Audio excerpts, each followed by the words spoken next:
एक गांव में किसान और बालक की कहानी। बहुत पुरानी बात है। एक घने जंगल के किनारे बसा हुआ एक सुंदर सा गांव था, जिसका नाम था सुंदरपुर। वहां के लोग बड़े ही सरल, ईमानदार और मेहनती थे। इसी गांव में एक किसान रहता था, जिसका नाम था रमू। रमू बहुत ही सीधा साधा और मेहनतकश व्यक्ति था। उसके पास ज्यादा जमीन नहीं थी, लेकिन वह अपने छोटे से खेत में दिन रात मेहनत करके अपना और अपने परिवार का पेट पालता था। रमू का स्वभाव इतना अच्छा था कि गांव के सभी लोग उसका आदर करते थे। वह हमेशा दूसरों की मदद करने को तैयार रहता। चाहे किसी के खेत में पानी देना हो, चाहे किसी का टूटा घर ठीक करवाना, रमू बिना किसी स्वार्थ के हर किसी की सहायता करता था। इसी गांव में एक गरीब और अनाथ बालक भी रहता था, जिसका नाम मोहन था। मोहन बचपन में ही अपने माता पिता को खो चुका था। उसके पास ना तो घर था और ना ही खाने के लिए कुछ। वह कभी किसी के खेत में काम करता, तो कभी गांव के मंदिर के बाहर बैठकर भीख मांगता। भूख और अकेलापन। मोहन का जीवन बहुत कठिन था। कई बार उसे भूखा सोना पड़ता।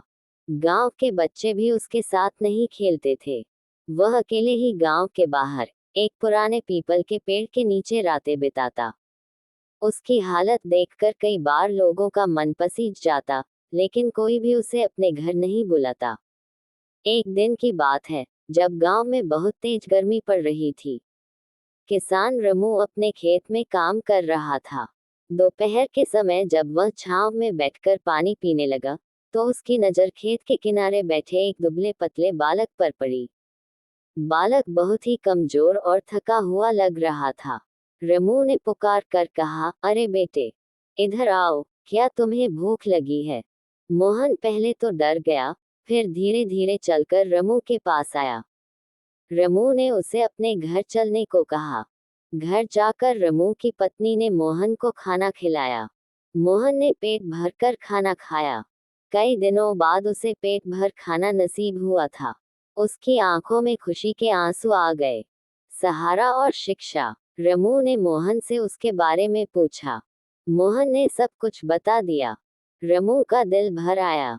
उसने मोहन को अपने घर रहने का न्योता दिया। मोहन ने भी खुशी खुशी हाँ कर दी। उस दिन से मोहन रमू के साथ खेत में काम करने लगा। रमू ने उसे खेती के हर काम सिखाने का निश्चय किया।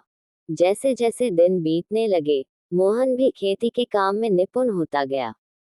रमू ने उसे हल चलाना, बीज बोना, पौधों को पानी देना, जानवरों की देखभाल करना सब कुछ सिखा दिया।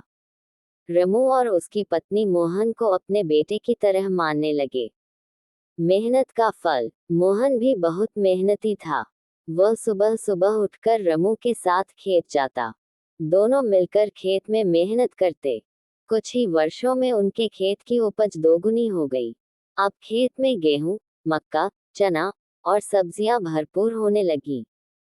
गांव के लोग भी ये देखकर हैरान थे कि रमू का खेत अब सबसे अच्छा और हरा भरा हो गया था। रमू ने कभी भी मोहन को नौकर नहीं समझा, बल्कि अपने बेटे की तरह उसका ख्याल रखा।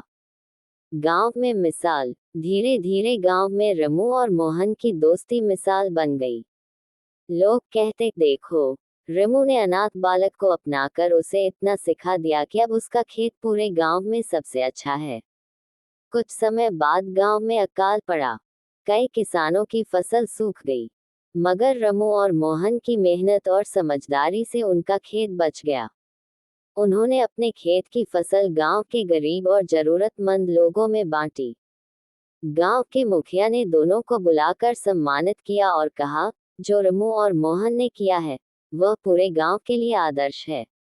दूसरों की मदद करने और मेहनत करने वाला कभी हारता नहीं।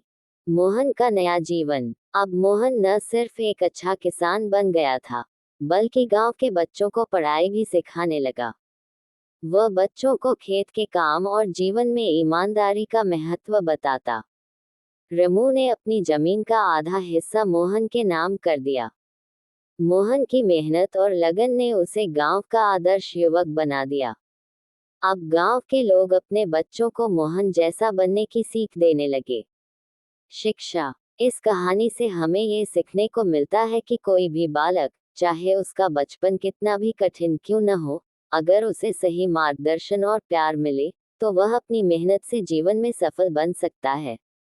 किसान रमू ने मोहन को सिर्फ खाना और घर ही नहीं दिया, बल्कि उसे मेहनत, ईमानदारी और प्रेम की सीख भी दी। इसीलिए कहा जाता है कि किसी की मदद करना सबसे बड़ा धर्म है। अंत।